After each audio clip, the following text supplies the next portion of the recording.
Racked by violence earlier in the year, Douekwe is struggling to return to normal. In this key cocoa-producing town in western Ivory Coast, post-election violence was intensified by intercommunal tensions and land rivalries.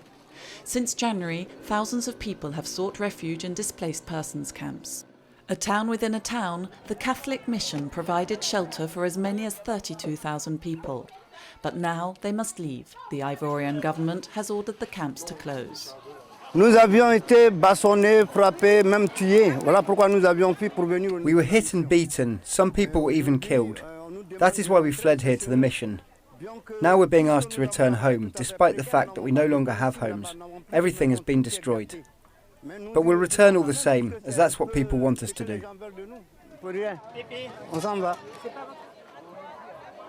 Before leaving, the camp's inhabitants received a kit of essential items. In this kit, there's a bag of rice, plastic sheeting, and a few kilos of beans. Celestine is about to return to Carrefour, a neighbourhood in Douekwe devastated during the violence back in March. Her house was burned and pillaged.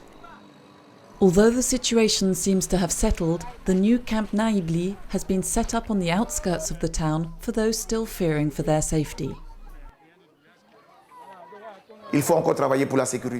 Security still needs to be improved, above all in the villages and the camps out by the fields. It's worse in the bush and plantations. That's where the trouble is, on the paths leading to the villages. It seems the towns aren't the problem.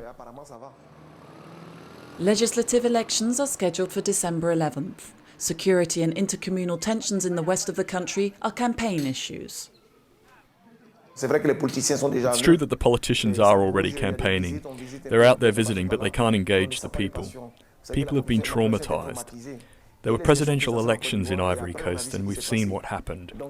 So the trauma is still there. The people saw what happened. They voted in masses and it ended in war. With the displaced population leaving, MSF has closed its health clinic at the Catholic mission. But teams continue to provide care at the hospital of Douekwe in the paediatrics, obstetrics and psychological services. Généralement, ils viennent pour des courbatures, des douleurs, aussi c'est dans le cadre médical. C'est après, on se rend compte que c'est tout ce qu'ils ont traversé.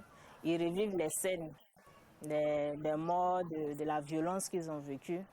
The same is true in Bloloquin, not far from the border with Liberia, where the hospital required extensive repair. The shock of violence, troubled mourning, and the lack of security is leading to psychological or even neurological disorders. Ce sont des syndromes dépressifs, modérés, quelquefois sévères. They are moderate or severe depressive syndromes.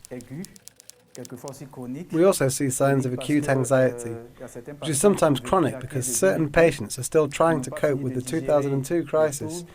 And now there's a 2010 to 11 crisis on top of it.